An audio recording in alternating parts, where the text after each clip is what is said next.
थे। आज भी वो 4 नाम गायब हैं। हमें सवाल पूछते हैं कि वो 4 जो हमारे और जो जाबाज सैनिक जो शहीद हुए थे उनके नाम कहां हैं। साथियों, चाणक्य ने कहा था कि जिस राजा के राज में सैनिकों को, शहीदों को सम्मान ना मिले और अपने अधिकार के लिए उनको राजा से मांग करनी पड़े, तो उस राजा को शासक बने रहने का कोई अधिकार नहीं है। यही हमारी आज की बुनियादी एक आत्मा है आज इस प्रेस कॉन्फ्रेंस की, कि ये झूठ और फरेब की सरकार जो पीएम नरेंद्र मोदी, जिनको हम बड़े जानते हैं कि कॉम्प्रोमाइज्ड, सरेंडर्ड पीएम मोदी और उनके मंत्रियों की जो झूठ की सरकार है, उनको सत्ता पे काबिज रहने का कोई अधिकार नहीं है। और क्यों लग गए 13 महीने इन सब हमारे जाबाज सैनिकों को और शहीदों को इस पटल पर आने के लिए? इसके लिए तो जिस दिन ऑपरेशन सिंदूर खत्म हुआ था उसके एकदम बाद इसका जो है इनके नाम इस वॉर मेमोरियल पर आ जाने चाहिए थे। 13 महीने तक इनको गुमनाम रखा गया और यह भी चुपके से ऐड कर दिया गया ताकि किसी को पता ना चले। लेकिन राजनाथ सिंह जी, आपके इस झूठ को 28 जुलाई को जब आपने बताया था, तो 30 जुलाई को हमने प्रेस कॉन्फ्रेंस करके पटना के अंदर सदाकत आश्रम में हमने 2 शहीद जो ऑप सिंदूर के थे, उन 2 शहीदों को देश के सामने उनके परिवारों को लेकर आए, उनको सम्मानित किया। आपने सम्मान नहीं दिया, लेकिन कांग्रेस पार्टी जो है, राहुल गांधी जी की जो पार्टी है, खड़गे जी की जो पार्टी है, ये इनकी सोच है जो स्वतंत्रता सेनानियों की पार्टी है। उसको मालूम है कि कैसे अपने देश के लोगों का, सैनिकों का, शहीदों का कैसे उनका सम्मान करना है। तो साथियों, ये बड़ा एक नेशनल सिक्योरिटी से कॉम्प्रोमाइज का मुद्दा है, क्योंकि जब एक सेना में सैनिक शहीद होता है तो उसकी पलटन फख्र महसूस करती है कि मैं आज अपने देश के काम आया। पलटन के लिए, फॉर्मेशन के लिए, सेना के लिए वो एक हीरो होता है, ताकि बाकी सैनिक वो भी उसी तरह उसको देखकर उसी की तरह अपने देश के काम आने की सोच रखते हैं। साथियों, इसके बाद कांग्रेस पार्टी ने इस पूरे प्रकरण के अंदर, राहुल गांधी जी ने, कांग्रेस पार्टी ने कई बार कांग्रेस वर्किंग कमेटी की मीटिंग्स की और इन शहीदों के परिवारों तक हम एक्स सर्विसमेन डिपार्टमेंट के लोग राहुल गांधी जी के संदेश लेकर पहुंचे। वो हम आपको बाद में बताएंगे। मैं थोड़ा सा आपका यादें कुछ ताज़ा करना चाहता हूं, क्योंकि ऑप सिंदूर को 1 साल हो गया है और ये कहते हैं कि बड़ा एक अंग्रेजी की कहावत है कि soldiers are remembered during war and they are slighted when the war is over. तो इसलिए 13 महीने हो गए हैं, तो इसलिए आपकी यादें ताज़ा करनी बहुत ज़रूरी है, ताकि अपने देश के सैनिकों को याद करें। साथियों, ऑप सिंदूर जब हुआ उससे पहले के क्या हालात थे? JNK के अंदर हर साल सिक्योरिटी का एक जायजा लिया जाता है और JNK की जो सिक्योरिटी है, क्योंकि ये एक पूर्ण राज्य नहीं है, तो ये ministry of home affairs Amit Shah के अंडर है। और अमित शाह जी ने 6 और 8 अप्रैल के दौरान 2025 में जायजा लिया, क्योंकि 17 अप्रैल को प्रधानमंत्री जी का दौरा होना था, लेकिन दौरा रद्द कर दिया गया। अमित शाह जी ने कहा कि सिक्योरिटी चाक चौबंद है, इंटेलिजेंस और सिक्योरिटी में कोई कमी नहीं है। लेकिन उसके 5 दिन बाद ही 22 अप्रैल को जिस तरह से पहलगाम का हमला हुआ और जिस तरह से आपने देखा कि चुन चुन कर लोगों को मारा, कितना बड़ा सिक्योरिटी फेलियर था। वहां पर ना तो कोई पुलिस पोस्ट थी, ना कोई पुलिस की, ना कोई पिकेट थी, और जो 1 घंटे तक लोगों को जो है वहां पे चुन चुन कर मारा गया।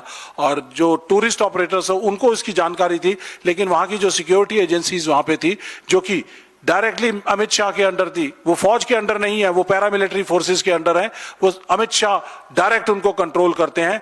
तो वहां से अर्लीस्ट पॉसिबल जो पोस्ट थी वो 40 से 45 मिनट दूर थी। तो ऐसा कैसा सिक्योरिटी का एनवायरनमेंट था, किस तरह की हमारे पास आईबी से रॉ से इनपुट्स हो रही थी। तो ये जो पहलगाम हुआ उसके बाद पूरे देश में एक भावना जागी। कांग्रेस पार्टी ने तुरंत प्रभाव से कांग्रेस वर्किंग कमेटी की मीटिंग बुलाई और कहा कि हम पूरी तरह से सरकार के साथ हैं। जो भी इस टेररिस्ट जो एक्टिविटी हुई है उसके परपेट्रेटर्स हैं, जो इनके आका हैं, जो भी आपने इसके ऊपर एक्शन लेना है उसके लिए कांग्रेस पार्टी पूरी तरह से साथ है। राहुल गांधी जी ने जिस दिन वो बाहर विदेश दौरे पे थे वो वापस आए, वापस आते ही इमीडिएटली 23 तारीख को वापस आ गए और 24 मई को वो श्रीनगर के बेस हॉस्पिटल के अंदर जो हमारे हताहत सैनिक थे या जो परिवार जो जिनके लोग वहां पर जो घायल थे उन सब से मिलने के लिए गए। ये है कांग्रेस की सेंसिटिविटी। और उसके बाद जिस तरह से ऑपरेशन सिंदूर हुआ 6 और 7 की रात को जिस तरह से हुआ, तो उसके बारे में जो ब्यौरा है वो हमारे साथी अनुमाचार्य जी आपको देंगे।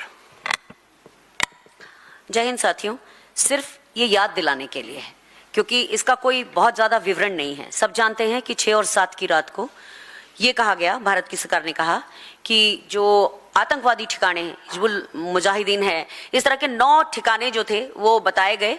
उसमें से 6 ठिकानों पर भारत की सेना ने और 3 ठिकानों पर, क्योंकि डीप पेनिट्रेशन था, तो भारत की वायुसेना को हमला करने के लिए कहा गया था। लेकिन आप सभी ने सुना है और याद दिलाती हूं कि ये डॉक्टर एस जयशंकर जो हमारे विदेश मंत्री, उन्होंने कहा कि at the beginning of the operation मैंने ये कहा था, पाकिस्तान को मैंने ये बोला था कि हम केवल आपके आतंकवादी ठिकानों पर हमला करेंगे, आपके किसी रिहायशी या मिलिट्री ठिकानों पर नहीं करेंगे। तो जो एक वायुसेना का सरप्राइज एलिमेंट होता है, 2 ही चीजें तो होती हैं हमारे पास, सरप्राइज एलिमेंट और स्पीड। तो स्पीड तो थी लेकिन सरप्राइज एलिमेंट खत्म हो गया और उसके कारण हमने स्टैंड ऑफ तरीके से, यानी कि अपनी सीमा में रहते हुए हमला तो किया लेकिन हम पर जवाबी हमला हुआ।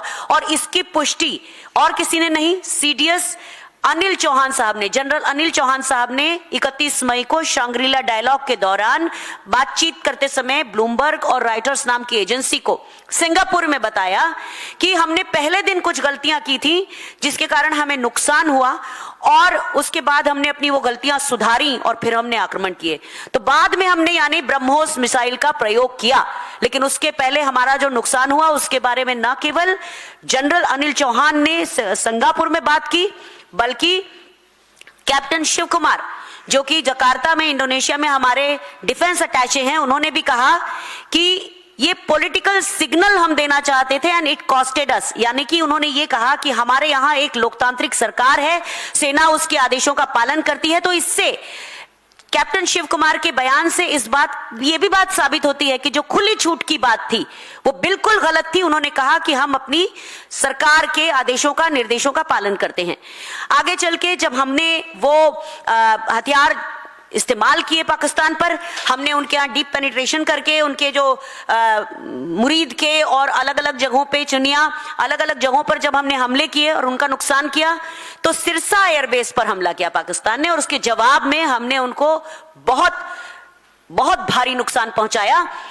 लेकिन 10 मई का दिन, जिस दिन मैं यहां पर आप में से काफी साथियों को संबोधित कर रही थी और हमने कहा था कि कांग्रेस और उस समय तो पूरा विपक्ष भी अनकंडीशनली सरकार के साथ था, लेकिन उसी दिन शाम को पहले अमेरिका के राष्ट्रपति ट्रंप ने कहा कि भारत और पाकिस्तान के बीच में सीज फायर हुआ है और उसके बाद हमारे विदेश मंत्रालय का बयान आता है।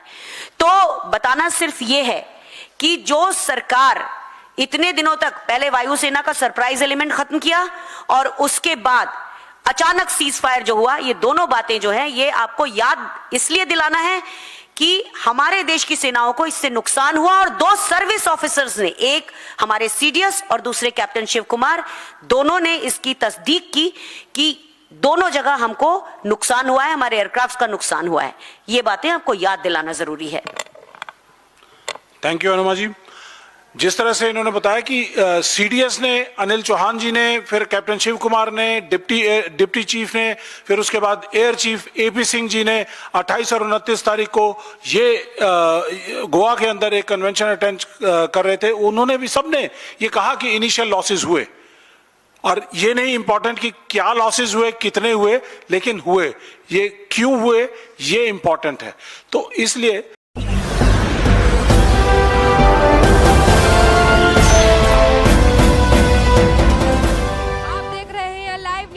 99 राष्ट्र सबसे पहले।